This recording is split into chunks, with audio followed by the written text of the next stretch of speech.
Good morning. Good morning po. Salamat sa Diyos. Okay. Marami pang wala, pero darating din yun. Maya-maya. Okay? Nasarap lang siguro yung tulog. Okay, salamat sa Panginoon kasi ano na, sa second half na tayo ng 2026. Di ba? July 5 na. Kahapon ay July 4, birthday nung nag-iisang babae sa buhay ko.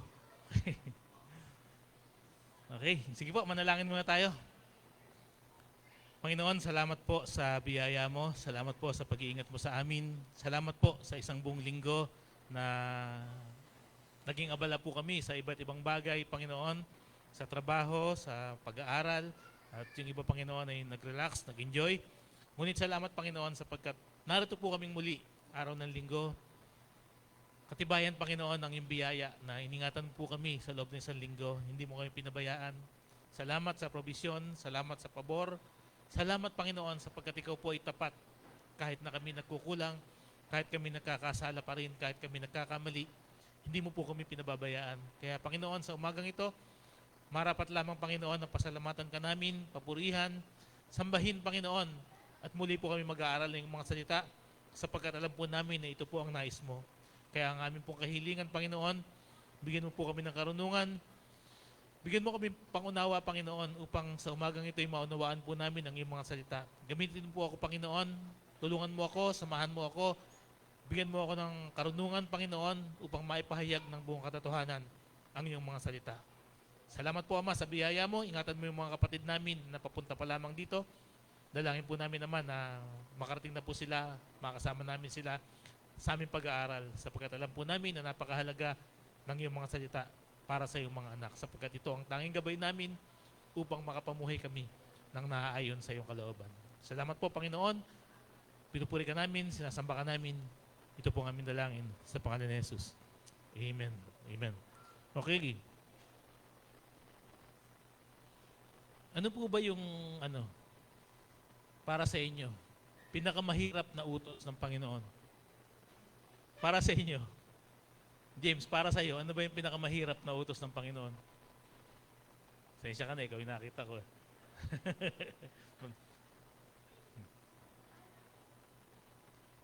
Okay. Magsimba? Hindi naman. Di ba? Maligo, lalong hindi. Kumain ng konti. Okay.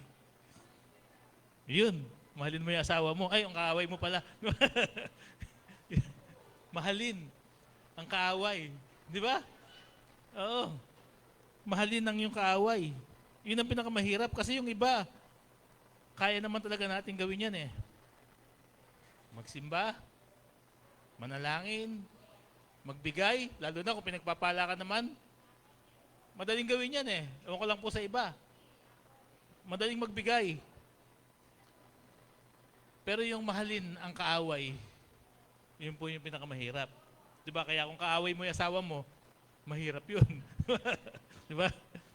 Mahalin ang kaaway, yun po yung pinakamahirap. Natural po sa tao ang magmahal.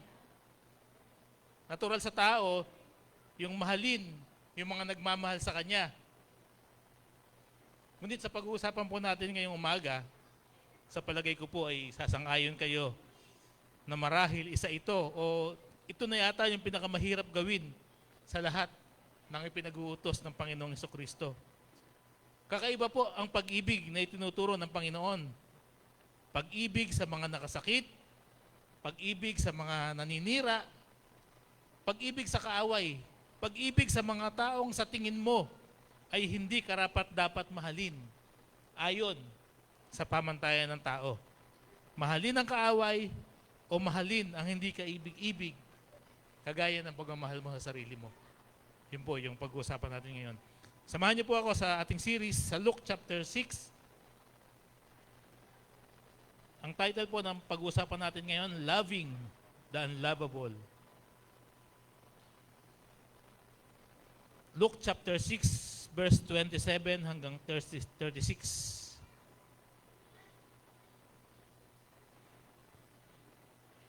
Luke chapter 6 verse 27 hanggang 36.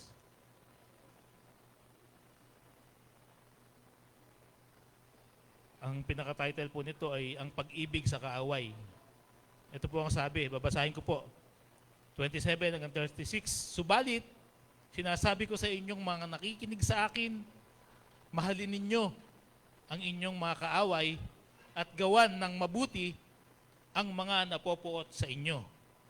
Pagpalain ninyo ang sumusumpa sa inyo at ipanalangin ang mga nang-aapi sa inyo. Kapag sinampal ka sa isang pisngi, iharap mo rin ang kabila. Kapag inagaw ang iyong balabal, huwag mong ipagkait ang iyong damit. Bigyan mo ang bawat humihingi sa iyo, at kung may kumuha ng iyong ari-arian, huwag mo nang bawiin pa ang mga iyon. Gawin ninyo sa inyong kapwa ang nais ninyong gawin nila sa inyo. Kung ang nagmamahal lamang sa inyo ang inyong mamahalin, anong pagpapala ang nararapat sa inyo? Ang mga makasalanan man ay nagmamahal din sa mga nagmamahal sa kanila. Verse 33, kung ang mga gumagawa lamang ng mabuti sa inyo ang gagawa ninyo ng mabuti, anong pagpapala ang nararapat sa inyo? Kahit ang masasamang tao ay gumagawa rin yan. At kung ang makakabayad lamang ang inyong pautangin, anong pagpapala ang nararapat sa inyo? Kahit ang masasamang tao ay nagpapautang din sa kapwa nila masama, sa pag-asang sila'y mababayaran. Verse 35, sa halip, mahalin ninyo ang inyong mga kaaway at gumawa kayo ng mabuti sa kanila. Magpahiram kayo na hindi umaasa ng anumang kabayaran. Sa gayon, malaking gantimpala ang tatamuhin ninyo at kayo'y magiging mga anak ng kataas-taasang Diyos. Sapagkat siya'y mabuti kahit sa masama at sa mga hindi marunong magpasalamat. Maging mahabagin kayo tulad ng inyong amang na mahabagin. Purihin po ang Panginoon sa kanyang mga salita.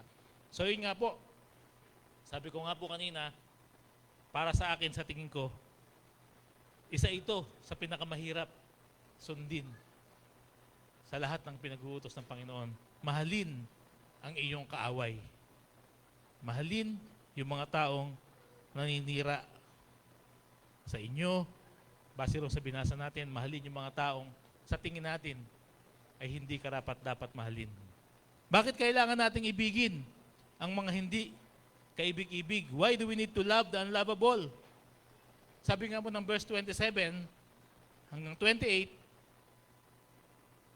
subalit sinasabi ko sa inyong mga nakikinig sa akin, mahalin ninyo ang inyong mga kaaway at gawa ng mabuti ang mga napopuot sa inyo. Verse 28, pagpalain ninyo ang mga sumusumpa sa inyo at ipanalangin ang mga nang-aapi sa inyo.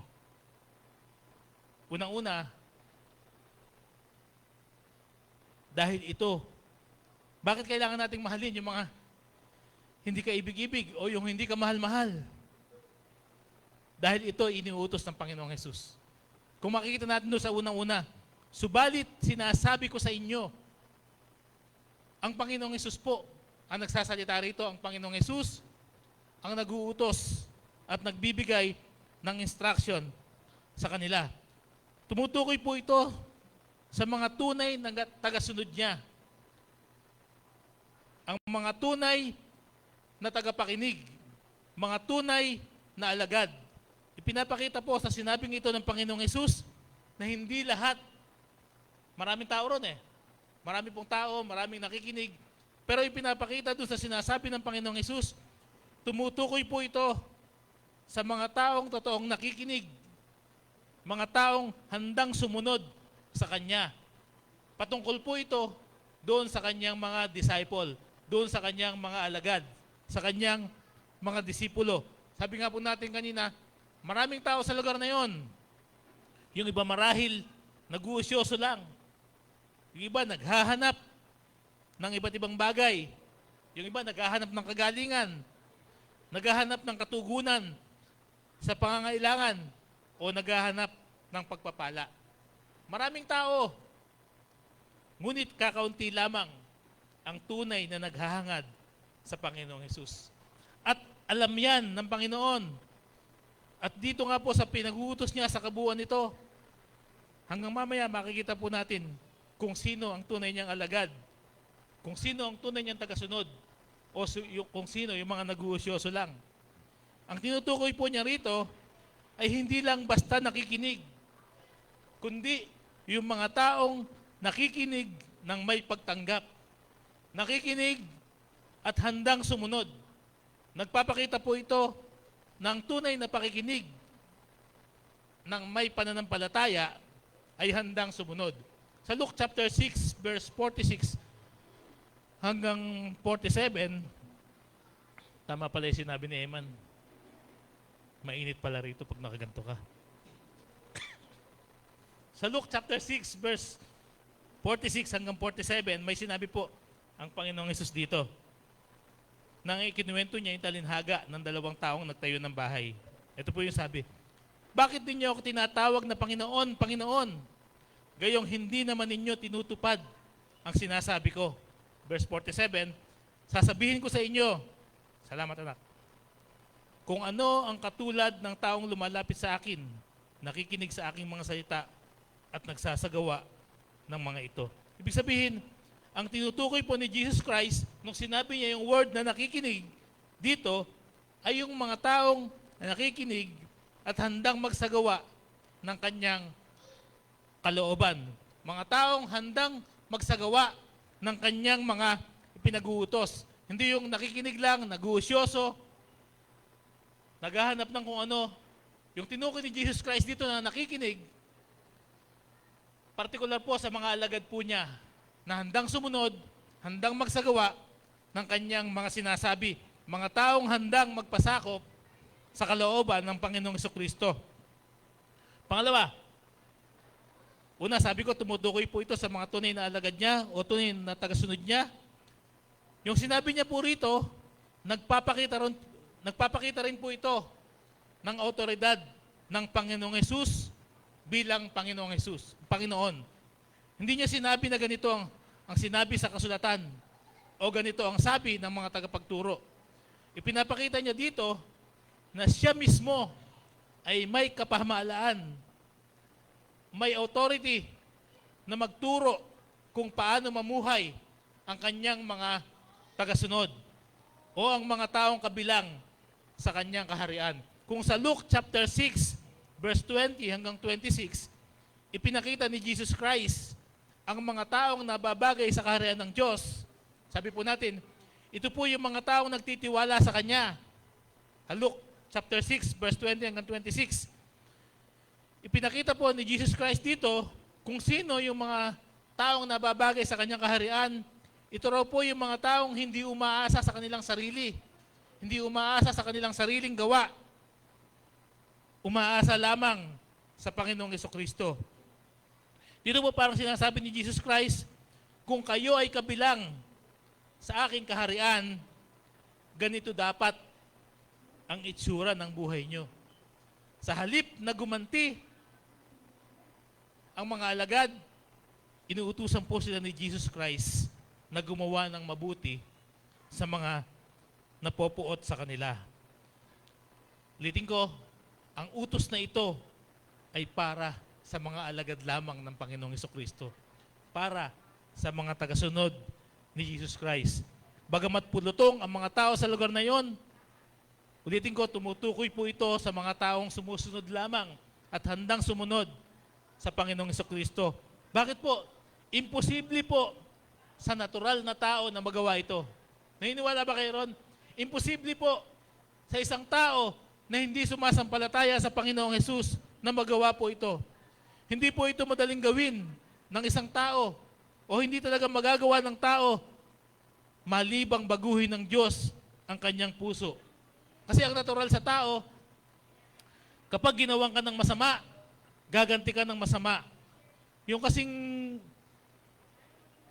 ginamit dito sa verse 28, pagpalain ninyo ang mga sumusumpa sa inyo at ipanalangin ang nang-aapi sa inyo. Sa Legacy Standard Bible po, ang ginamit po ay dispraise. Sa Tagalog po, abusuhin, tratuhin ng masama, insultuhin, alipustain, hamakin. Sino ba namang tao yung gagawa ng mabuti doon sa mga taong nang alipusta sa iyo? Sino bang tao yung gagawa ng mabuti doon sa mga taong gumawa ng insulto sa iyo, humamak sa iyo? Hindi po ito kayang gawin ng pangkaraniwang tao. Maniwala po kayo sa akin.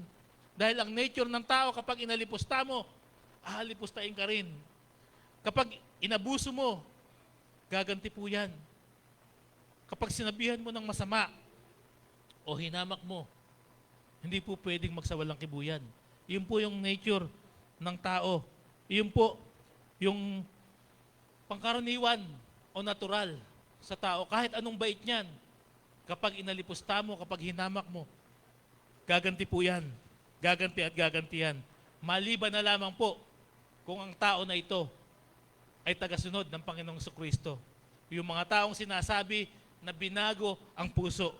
Yung sinasabi sa Ezekiel chapter 36, verse 26, kasi nga po ang natural sa tao, matigas yung puso, mapaghiganti. Pero sa Ezekiel chapter 36, verse 26 hanggang 27, ito po yung sinasabi ng Bible. Bibigyan ko kayo ng bagong puso at bagong espiritu. Ang masuwayin ninyong puso ay gagawin kong pusong masunurin. Bibigyan ko kayo ng aking espiritu upang makalakad kayo ayon sa aking mga tuntunin at masunod ninyong mabuti ang aking mga utos. Ang makakagawa lamang daw po nito, yung mga taong pinagkalooban ng Diyos ng bagong puso, mga taong pinagkalooban ng Diyos ng bagong espiritu, mga taong ginagabayan ng Santong Espiritu. Dahil kung tayo lang po, hindi po natin ito magagawa. Imposible po yan. Ewan ko lang po sa inyo. Pero ako po, sa totoo lang po, sa personal kong karanasan, kung sa akin lang po sarili, hindi ko po kayang gawin yan. Pero umaasa po ako na sa biyaya ng Diyos, nawa, ay magawa po natin yan. Okay? Yung love na ginamit dito, sa original translation ay agapaw. Pag-ibig na nakahandang gumawa ng mabuti. Kahit hindi karapat-dapat ang tumatanggap. Pag-ibig na sumasalamin sa katangian o karakter ng Diyos. Pag-ibig na hindi naghahanap o hindi naghahangad ng kapalit. Amen? Hindi po sinabing gustuhin o sang-ayunan ng kaaway sa masama niyang gawain, kundi ibig sabihin, piliin siyang tratuhin ng may kabutihan. Piliin pa rin siyang tratuhin ng may awa. Ang pag-ibig po na nire-require ni Jesus Christ ay hindi nakabase sa pagiging kaibig-ibig ng kaaway, kundi sa pagiging alagad o tagasunod ng ating Panginoong Yesus. Pag-ibig na handang umibig kahit sa mga taong hindi kaibig-ibig. Parang tayo po, sabi nga ng Romans chapter 5, verse 8, ngunit pinatunayan ng Diyos ang kanyang pag-ibig sa atin nang mamatay si Kristo para sa atin noong tayo'y makasalanan pa. Tingnan po natin yung sarili natin. Hindi hinintay ng Diyos na maging mabuti ang makasalanang tao bago niya ipadama ang kanyang pag-ibig. At yun din po ang nais ng Panginoon sa kanyang mga alagad. Mahalin o ibigin kahit ang mga taong hindi karapat-dapat mahalin. Mahalin at ibigin kahit hindi karapat-dapat ang iyong kapwa. At hindi lamang po yun. Sabi pa niya, gawan ng mabuti. Sino ang gagawa ng mabuti? Yung mga napopuot daw sa kanila. Sabi niya sa mga alagad, gawan ng mga buti yung mga napopuot sa kanila. Hindi po sapat sa Panginoong Yesus yung wala ka lang gagawing masama, yung wala ka lang ginawang masama, yung bang hindi mo lang papansinin. Kailangan gumawa ka pa ng kabutihan. Yun po yung sinasabi niya sa mga alagad niya. Hindi sapat yung hindi ka lang gaganti. Hindi sapat yung hindi ka lang kikibo kapag ininsulto ka. Kailangan gawan pa rin ng mabuti. Sino po ang gagawa ng mabuti? Yung mga tao daw po na napopoot sa kanila. Hindi lamang po sa damdamin. Kailangan makita rin sa gawa yung pagmamahal mo doon sa mga taong nasusuklam sa iyo.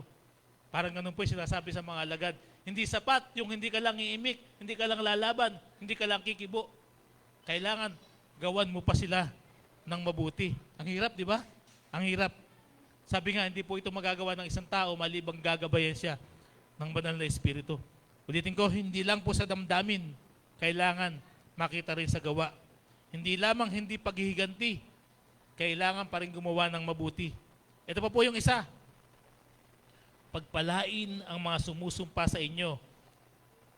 Ipanalangin ang mga nang-aapi sa inyo. Ito rin po yung kanina. Bless those who curse you. Pray for those who mistreat you. Parang yung sinasabi po ni Paul sa Romans chapter 12, verse 14. Ito yung sabi ni Pablo sa Romans chapter 12, verse 14. Idalangin ninyo ang mga umuusig sa inyo. Idalangin ninyo sila at huwag sumpain. Ibig pong sabihin, kagaya ng sinabi ko kanina, kahit pagsilatain pa sila ng hindi maganda, hindi pa rin gaganti ng masamang salita. Mabuting pananalita pa rin ang ibabalik mo sa kanila. Huwag gaganti ng insulto sa kapwa, kahit insultuhin ka pa. At yung panalangin, napakahalaga. Naniniwala kayo ron? Napakahalaga po yung sinabi na ipanalangin ang mga nang-aapi sa inyo. Bakit? Paano mo ipapanalangin kung galit ka pa? Kasi kapag pinag-pray mo yan, ewan ko po sa inyo kapag pinag-pray mo yung isang tao, kahit naiinis ka rin sa tao na yan, maniwala po kayo, kapag totoong pinanalangin mo yan, mawawala po yung sama ng loob mo. Mawawala yung sama ng loob mo. Mawawala yung galit mo. Mapapalitan ng pagmamahal. Amen? Mapapalitan ng pag-ibig. Yung inis mo na yan doon sa kapwa mo. Okay. Sabi po ng verse 29 hanggang 31, verse 29 to 31, kapag sinampal ka sa isang pisngi, iharap mo rin ang kabila. Mahirap yun. Sakit yun Okay. Kapag sinampal ka sa isang pisngi, iharap mo rin ang kabila. Kapag inagawang yung balabal, huwag mong ipagkait ang iyong damit. Bigyan mo ang bawat humihingi sa iyo. At kung may kumuha ng iyong ari-arian, huwag mo nang bawiin pa ang mga yon. Gawin ninyo sa inyong kapwa ang nais ninyong gawin nila sa iyo. Pangalawang punto natin, dahil ang pag-ibig ng Kristiyano ay hindi reaksyon sa kabutihan ng iba. Ulitin ko, dahil ang pag-ibig ng Kristiyano ay hindi reaksyon sa kabutihan ng iba, kundi tugon sa kabutihan ng Diyos. Amen? The love of Christian is not reaction to the goodness of others, but a response to the goodness of God. Sabi po nung binasa natin kanina, kapag sinampal ka sa isang pisngi, iharap mo rin ang kabila. Ano ito? Totoo ba ito? Literal ba ito? Siyempre, hindi. Masakit yun Siyempre, hindi. Hindi naman tayo tinuturuan ng Biblia na maging, hindi ko na sabihin, pangit Okay, unang-una, ipinapakita po nito ay kung paanong kontrolin ang mapaghiganting puso. Tinuturuan ni Jesus Christ ang mga alagad magtiis kahit pa dumating sa punto na sasaktan ka at lalapastanganin ka, ipakita mo pa rin ang pagiging maamo.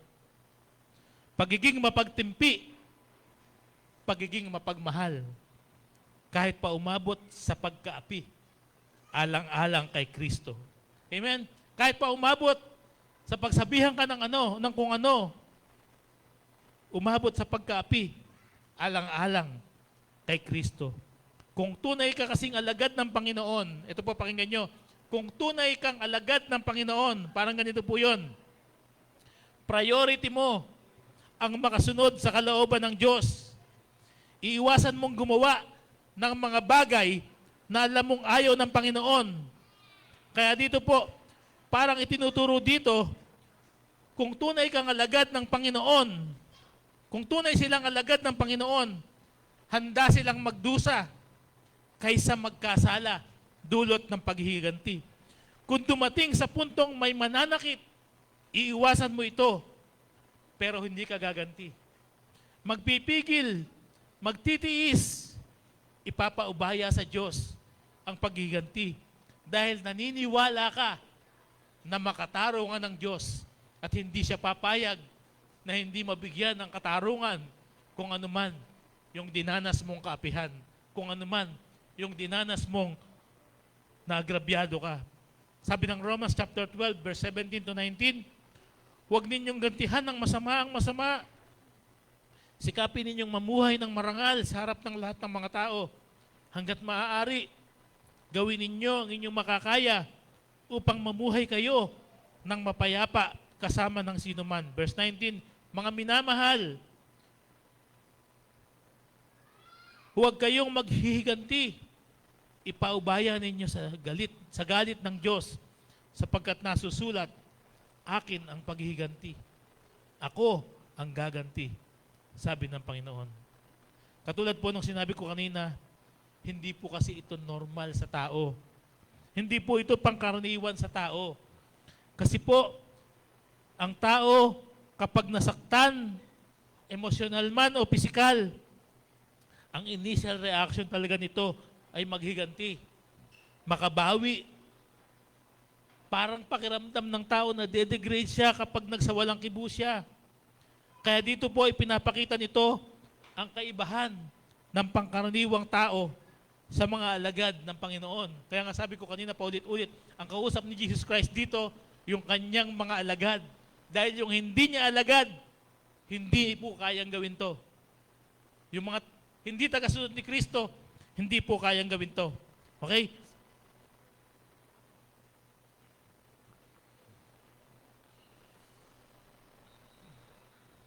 Sabi nga po natin kanina, sa tao, normal ang gumanti.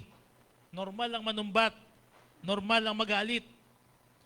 Pero, ang mga alagad daw po ni Jesus Christ, dapat nagmamahal kahit sa kaaway. Marunong magtiis. Sa halip na gumanti, ipinapanalangin kahit ang kaaway dahil naniniwala sila na ang Diyos ang magbibigay ng katarungan. Okay? Palatandaan po ito ng isang tunay na alagad ng Panginoon ay nagtitiwala na ang Diyos ang magbibigay ng hustisya sa lahat ng nagaganap.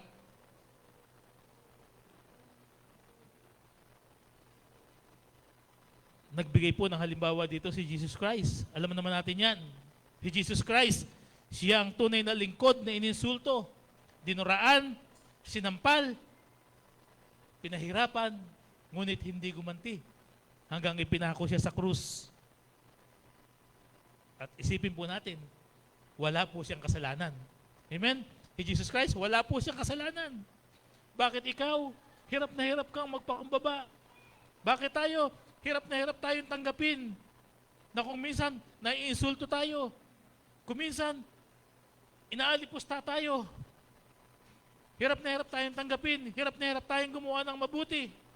Samantalang si Jesus Christ, walang kasalanan, tayo makasalanan. Ang dami-dami natin ginawang mali, kahit ngayon, nagkakamali pa rin tayo. Pero parang napaka-importante sa atin ng dignidad natin. Pero si Jesus Christ, wala po siyang kasalanan. Hindi po siya gumawa ng kahit na anong mali. Kaya po niya dinanas lahat ng yan para po tayo ay mapatawad sa ating mga kasalanan. Sabi ng 1 Peter chapter 2, verse 23, nang siya insultuhin, hindi siya gumanti ng insulto. Nang siya pahirapan, hindi siya nagbanta. Sa halip, ipinaubaya niya ang lahat sa Diyos na makatarungan kung humatol. So, yun po yung pattern. Amen? Kaya maliwanag po na yung iniutos ni Jesus Christ sa kanyang mga alagad, sa kanyang mga tagasunod, ginawa po niya mismo yun. Amen? Siya po yung modelo natin, siya po yung pattern natin, siya po yung susundan natin. Okay? Puntahan po natin yung kasunod. Kapag inagawang yung balabal, huwag mong ipagkait ang iyong damit. Matindi yun. Di ba? Kapag ginagawa yung balabal, Huwag mo ipagkait ang iyong damit. Sa akin, pag inagaw to, meron pa ako isa eh. Meron pa akong panloob. Kaya nga mainit eh. Sabi nung asawa ko kanina, parang ang lamig daw. Sabi ko bakit ba gusto ko? Okay. Okay. Ano ba ang kahalagahan ng balabal nung panahon nila? Isinusuot po ito sa ibabaw ng panloob na damit. Panangga po ito sa lamig kapag malamig. Panangga rin sa init kapag mainit. Panangga sa hangin at maging sa alikabok. Siguro sa lamok din, di ba? Kung may lamok, wala pa naman siguro baygo nung araw. Okay? Para sa mahihirap, ang balabal ay hindi lang damit, kundi kumot o pantakip sa pagtulog. Kaya sa lumang tipan po, sa Exodus, kung kukunin ang balabal bilang sanla, imagine, nasa sanla pala yung balabal nung araw, di ba? Kung kukunin daw yung balabal bilang sanla, dapat itong isauli bago lumubog ang araw. Nung isang araw, nagpa-practice ako, sabi ko sa asawa ko, sabi nung asawa ko, bakit ko sosoli? Sinanla nga. Di ba? Pero sa Exodus chapter 22, verse 26 hanggang 27, kapag may nagsanla sa inyo ng balabal, ibalik ninyo iyon sa kanya bago lumubog ang araw. Sapagkat iyon lamang ang pambalot niya sa katawan. Wala siyang kukumutin sa pagtulog. Kapag siya'y dumaing sa akin, papakinggan ko siya sapagkat ako'y mahabagin. Pinapakita po nito na nung araw talaga, nung panahon nila, napakahalaga po ng balabal para sa kanila. Napakahalaga po dahil noong panahon nila, pwede pala itong isanla. Ito po ang isa sa pinakamahalagang pag-aari nila. Pangunahing gamit daw po nila ito. Lalo na po doon sa mga mahihirap. Pero sabi ni Jesus Christ, kapag kinuha yung balabal mo, imagine na napaka-importante. Kapag kinuha, ibigay mo pa yung damit mo. Ulitin ko, hindi rin po ito literal. Pinapakita lang po nito na bilang tagasunod ni Kristo, dapat matuto tayo magpaubaya, matuto tayo magparaya.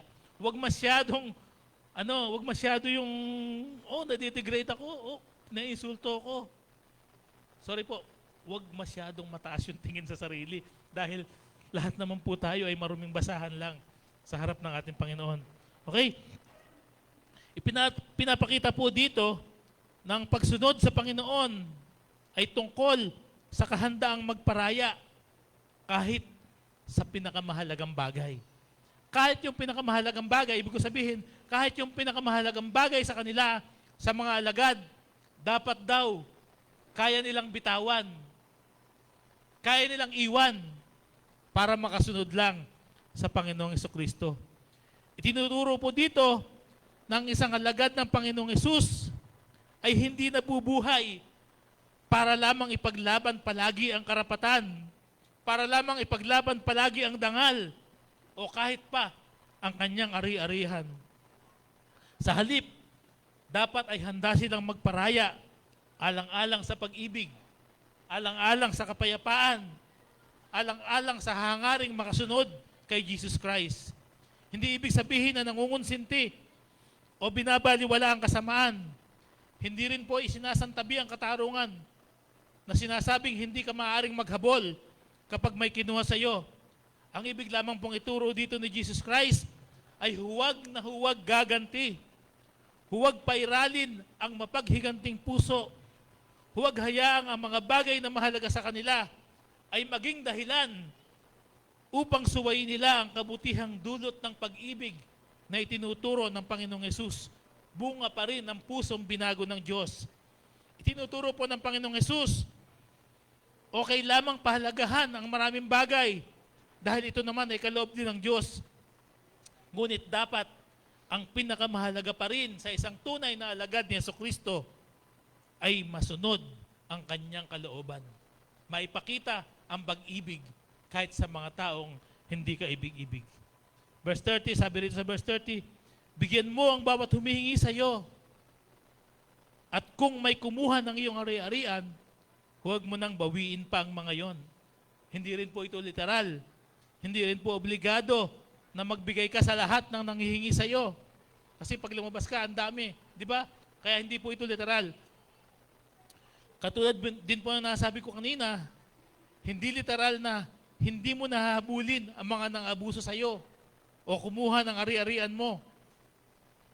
Ang punto lamang po dito ni Jesus Christ, huwag maging maramot.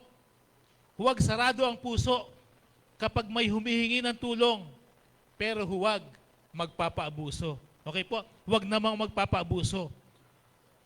Ang isang mahalagang tinuturo dito, huwag daw pong sobrang kapit sa mga material na bagay o mga ari-arian. Ang alagad raw po ni Jesus Christ ay handang magbigay sa nangangailangan, handang magparaya kahit siya pa ay malamangan, sapagkat higit niyang pinapahalagahan ang pag-ibig kaysa pag-angkin sa sariling karapatan. Hindi po ibig sabihin ay bawal nang gumamit ng karunungan sa pagtulong. Hindi po ganun yun. Ditin ko, hindi po ibig sabihin ay bawal gumamit ng karunungan sa pagtulong. Bawal nang humanap ng hustisya sa mga nang-abuso sa iyo. Hindi po ganun yun. Ang gusto lamang punto ko yun dito, huwag hayaang ang puso nila ay maging kontrolado ng pagnanais na makabawi o makaganti kung sakali mang ikaw ay nalamangan. Parang ganun po. Katulad po na sinabi ko din kanina, ito ay bunga ng bagong pusong ibinigay ng Panginoong Jesucristo sa pamamagitan pa rin ng banal na Espiritu. Sa verse 31 hanggang 35, ito po ang sabi, gawin ninyo sa inyong kapwa ang nais ninyong gawin nila sa inyo. Kung ang nagmamahal lamang sa inyo ang inyong mamahalin, anong pagpapala ang nararapat sa inyo? Ang mga makasalanan man ay nagmamahal din sa mga nagmamahal sa kanila. Kung ang mga gumagawa lamang na mabuti sa inyo, ang gagawa ninyo ng mabuti, anong pagpapala ang nararapat sa inyo? Kahit ang masasamang tao ay gumagawa rin yan. At kung ang makakabayad lamang ang inyong pauutangin, anong pagpapala ang nararapat sa inyo? Kahit ang masasamang tao ay nagpapautang din sa kapwa nila masama, sa pag-asang sila'y mababayaran. Sa halip, mahalin ninyo ang inyong mga kaaway at gumawa kayo ng mabuti sa kanila. Magpahiram kayo na hindi umaasa ng anumang kabayaran. Sa gayon, malaking gantimpala ang tatamuhin ninyo at kayo'y magiging mga anak ng kataas-taasang Diyos, sapagkat siya'y mabuti kahit sa masasama at sa mga hindi marurunong magpasalamat. Why do we need to love the unlovable? Pangatlo, dahil dito nahahayag ang kaibahan ng mananampalataya sa hindi mananampalataya. Ulitin ko, dahil dito nahahayag ang kaibahan ng mananampalataya sa hindi mananampalataya. Malinaw po yung sinabi ng verse 31. Gawin ninyo sa inyong kapwa ang nais ninyong gawin nila sa inyo. Ito po yung tinatawag na golden rule. Di ba? Madalas nyo marinig to. Parang sinasabi lang, pakitunguhan mo ang iyong kapwa kung paano mo gustong pakitunguhan ka. Parang ganun po yan. Pagdating ng verse 32 hanggang verse 34, paulit-ulit po niyang binanggit. Kung ang nagmamahal lamang sa iyo, sa inyo, ang inyong mamahalin, kung ang gumagawa lamang na mabuti sa inyo, ang gagawan niyo ng mabuti, kung ang makababayad lamang ang inyong pautangin, ang gusto pong puntuhan ng Panginoong Hesus dito, hindi pambihira ang magmahal sa mabait o mabuting tao. Hindi pambihira, hindi imposible na mahalin ang taong mabuti sa iyo. Kahit sino makakagawa nito. Kahit yung tao na walang pagkakilala sa Panginoong Jesucristo, kayang gawin to. Bakit? Dahil may kapalit. Amen? Kahit yung taong walang pagkakilala sa Diyos, ginagawa at kayang gawin yan. Kayang magmahal dahil may kapalit. Kayang gumawa ng mabuti dahil napapalitan yung kanilang ginagawa. May inaasahang pakinabang. Ngunit kung ganitong uri ng pagtulong lamang ang kaya ninyong gawin, kung ang kaya lamang ninyong mahalin ay yung mga nagmamahal sa inyo, ano ang kaibahan ninyo sa kanila? Parang ganun yun.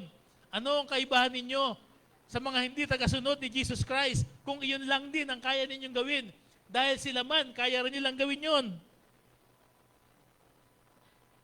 Parang ganun po yung gustong puntuhan dito ni Luke. Kaya sabi po sa verse 33, kahit ang makasalanan man ay nagmamahal din sa mga nagmamahal sa kanila. At yung verse 34, kahit ang masasamang tao ay gumagawa rin yan. Hindi pangkaraniwang pag-ibig ang nire-require ni Jesus Christ. Hindi pangkaraniwang pruweba ng pagmamahal, lampas sa kakayahan ng pangkaraniwang tao. Hindi sa kaibigan, hindi sa mabuting tao, kundi sa kaaway, sa mga taong mahirap mahalin, sa mga taong walang maibibigay na kapalit. Itinuturo po ni Jesus Christ, hindi lamang po ang tamang pakikitungo sa kapwa-tao, kundi ipinapakita niya ang klase ng pag-ibig na kakaiba at makikita lamang sa mga taong nakaranas ng pag-ibig ni Jesus Christ. Makikita lamang sa mga taong naka-appreciate sa pag-ibig na ginawa ng Panginoong Hesus sa kanyang sarili. Yun lang po yung mga taong makakagawa nito. Ang pag-ibig sa mabubuting tao, sa mga nakagagawa ng mabuti ay madaling gawin. Pero yung mahalin, yung mga taong walang maibabalik sa iyo, yun po ang kakaiba. Yun po ang nire-require ni Jesus Christ. Pag-ibig sa mga taong wala kang sorry po doon sa term na walang maibabalik na mabuti sa iyo. Walang mapapala. Mahalin yung mga taong wala kang mapapala. Gawan ng mabuti yung mga taong walang magagawang mabuti sa iyo. Pagmamahal, pagtulong, pagmamalasakit sa mga taong walang maibabalik sa iyo. Mga taong walang maibabalik sa kanila. Parang ganun yung sinasabi ni Jesus Christ. Mga taong wala naman silang magiging pakinabang. Ang hindi mananampalataya ay marunong ding magmahal. Pero karaniwan, selective po yung pag-ibig niya. Selective yung pag-ibig nila. Nagmamahal sila sa kaibig-ibig. Nagmamahal sila, gumagawa sila ng mabuti sa mga taong pakikinabangan nila. Sa mga taong magbabalik sa kanila ng kabutihan. Ngunit ang mananampalataya, dahil kung totoong binago siya ng ebanghelyo, ay tinawag sa mas mataas, mas malalim, at mas supernatural na pag-ibig. Ito po yung talagang supernatural, hindi yung mga ginagawa nila na bigla-biglang tumatayo. Ito po yung supernatural kasi hindi po ito magagawa ng pangkaraniwang tao. Isang pag-ibig na handang umabot kahit sa hindi kaibig-ibig. Pag-ibig na handang umabot kahit sa mga taong hindi, sa tingin mo, hindi karapat-dapat mahalin. Kaya nilinaw po niya ang pinakadahilan sa last part ng verse 35. Sa gayon, malaking gantimpala ang tatamuhin ninyo at kayo'y magiging mga anak ng kataas-taasang Diyos sapagkat siya'y mabuti kahit sa masasama at sa mga hindi marunong magpasalamat. Ito po yung pinakaugat ng lahat. Yung pinakalundon ng pinag-aaralan natin. Hindi po emosyon ang tinutukoy dito. Ito po ay pasya ng puso. Pasya ng puso ng isang tunay na tagasunod ng Panginoon. Parang sinasabi dito, mahalin ninyo ang hindi kaibig-ibig dahil kayo mismo ay minahal ng Diyos nung kayo rin ay hindi kaibig-ibig. Ang pagmamahal sa kaaway, ang hindi pagganti, ang pagpaparaya, ang paggawa ng mabuti kahit sa taong gumawa ng hindi maganda sa kanila. Ito po ay hindi dahilan para sila ay maligtas. Lilinawin ko lang po. Hindi po ito ang dahilan para sila ay maligtas. Ito raw po ang ebidensya na sila ay mga anak ng Diyos. Malinaw po yun. Yung paggawa ng mabuti, yung hindi pagganti, yung pagpaparaya, yung pagpapakumbaba, hindi po ito dahilan para sila ay maligtas. Ito po ay ebidensya na sila ay ligtas. Ito po yung katibayan na sila ay mga anak ng Diyos. Dahil ang tao ay nagiging anak ng Diyos sa pamagitan ng pananampalataya sa Panginoong Hesus. Ngunit matapos maligtas ang isang tao, binabago ng Diyos ang puso, binibigyan ng bagong puso, kaya natututong umibig, natututong magmahal, katulad ng pagmamahal ng ating Diyos Ama. Sabi ng 1 John chapter 4 verse 7, mga minamahal, mag-ibigan tayo sapagkat mula sa Diyos ang pag-ibig. Ang bawat umiibig ay anak ng Diyos at kumikilala sa Diyos. Sabi naman po ng Galatia chapter 4 verse 26, ito malinaw din po to. Galatia 4:26, dahil sa inyong pakikipag-isa kay Kristo Jesus, kayong lahat ay mga anak ng Diyos sa pamamagitan ng pananampalataya. Hindi rin po sinabi na dapat ay maging sentro ng kanilang motibo ang malaking gantimpalang tatamuhin na sinabi sa talata.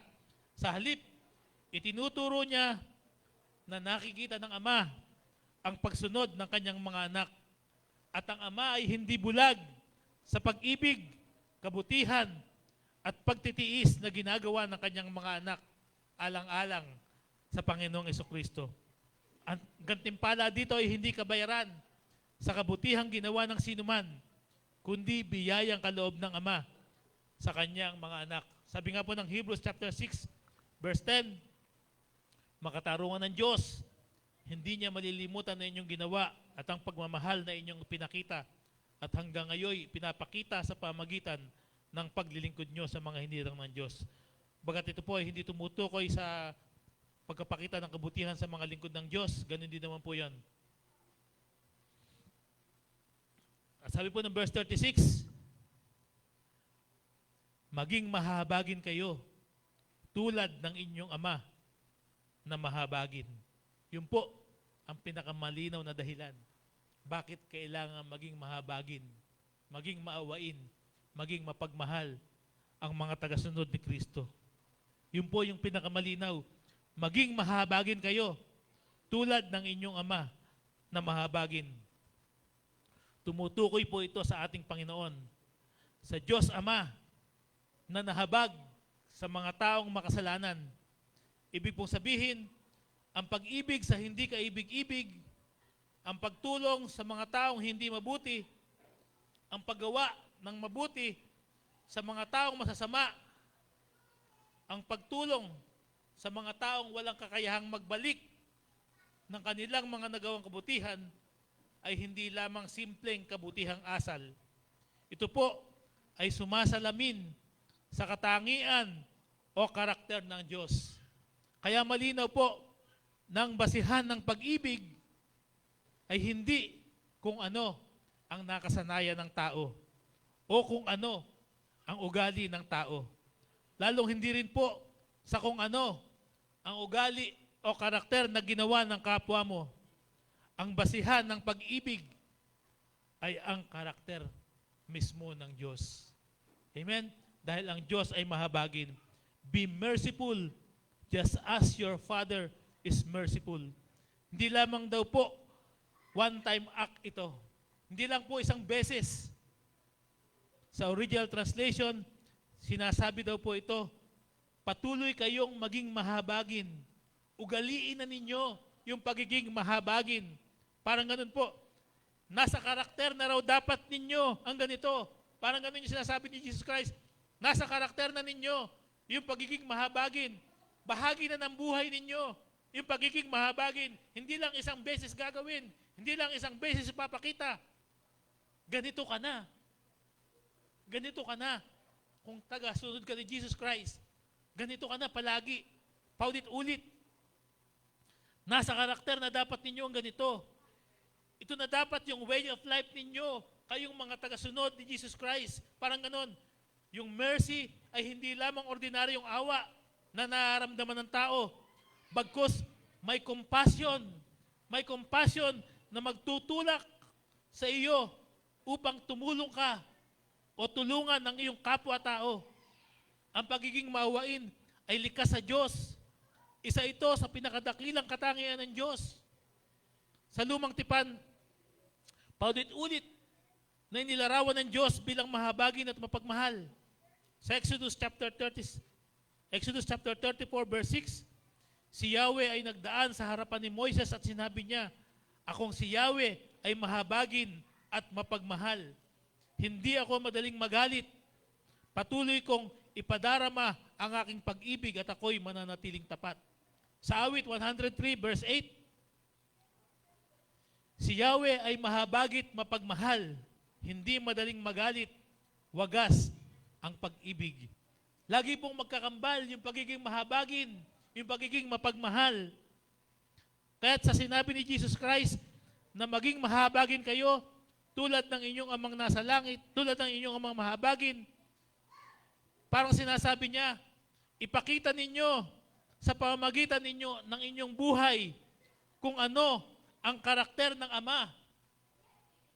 Ang Diyos mismo, ang pamantayan ng pagiging maawain at hindi ang kahit na sinong tao. Okay po, pansinin po natin mga kapatid, maging mahabagin kayo tulad ng inyong amang nasa langit. Una, gawin daw nilang pattern ang Ama. Gawin nilang pattern ang Diyos Ama. Pangalawa, sinabihan silang Ama nila ang Diyos. Ibig sabihin, dahil mga tagasunod sila ni Jesus Christ, mga anak sila ng Diyos.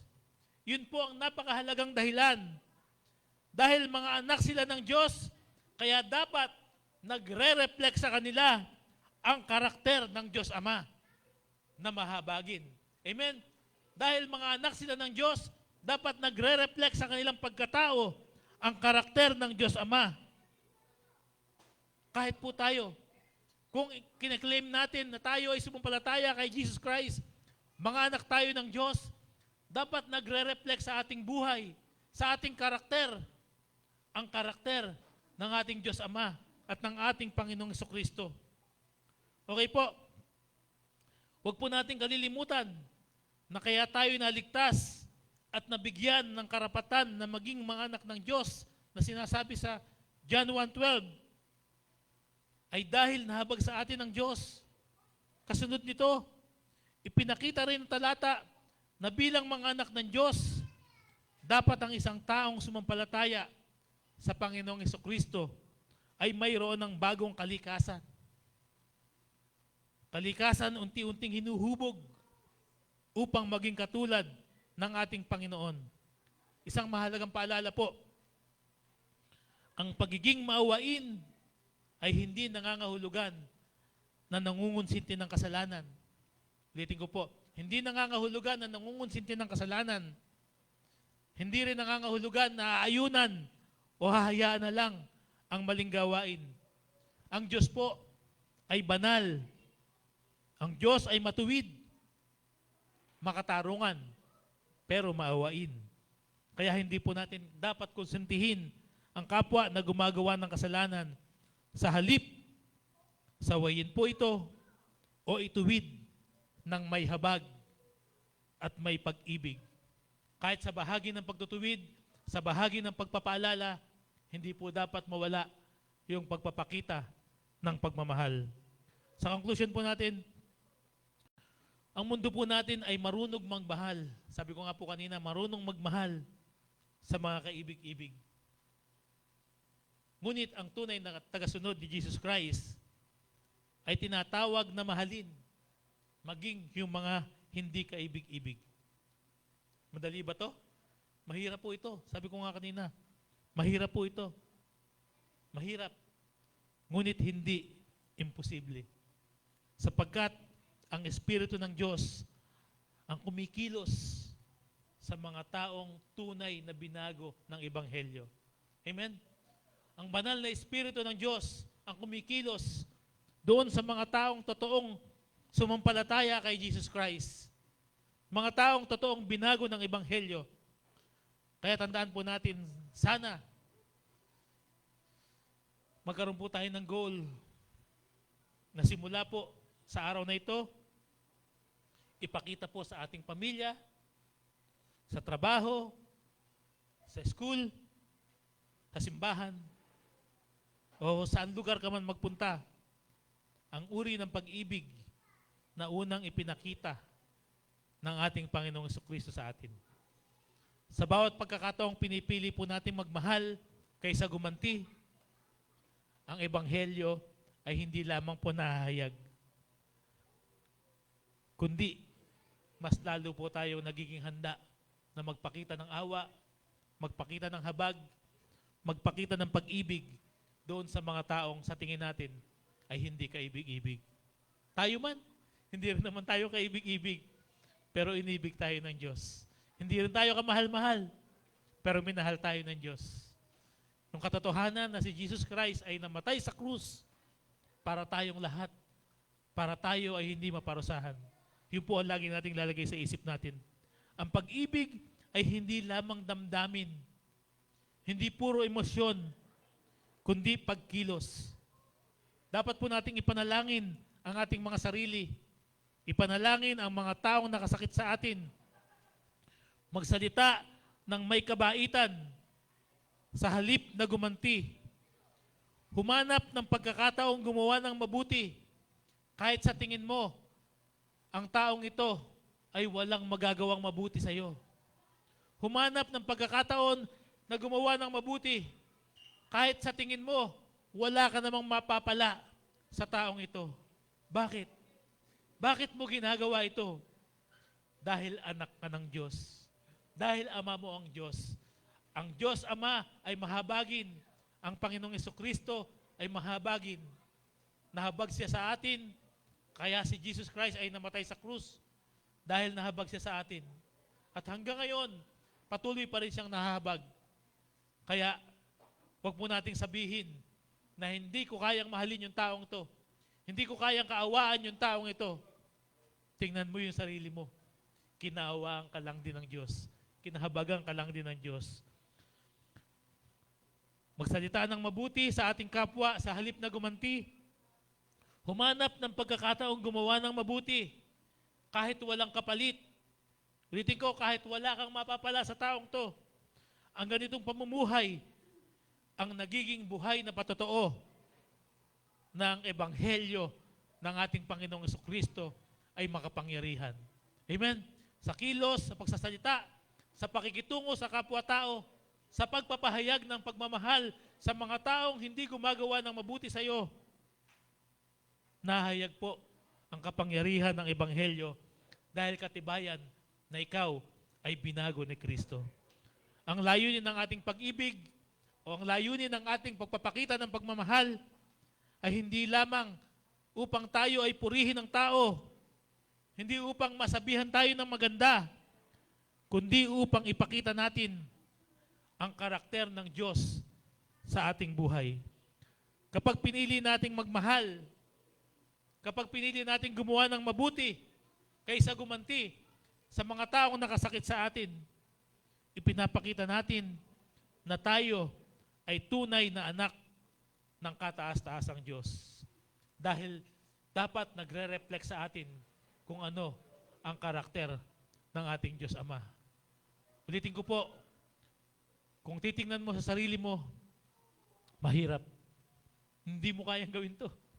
Hindi mo kayang gawin to. Kahit ako, hindi ko kayang gawin to.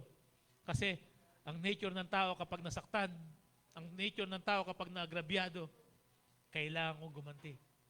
Nade-degrade ako. Ganun lagi tayo eh. Nade-degrade ako. Kapag nilait ka, kailangan mong bumawi. Pero ang sabi ng Panginoon, ipanalangin kahit yung mga taong umuusig sa iyo. Gawan ng mabuti kahit yung mga taong nangaalipusta sa iyo. Ulitin ko po, kung sa sarili lang natin, hindi natin kaya to. Pero sa tulong ng Panginoon, palagi nating ipanalangin ang ating sarili, ipanalangin ang ating kapwa, magagawa po ito ng mga totoong tagasunod ng Panginoong Hesus sa tulong at sa biyaya ng banal na Espiritu ng ating Diyos na buhay. Okay po? Tayo po'y manalangin.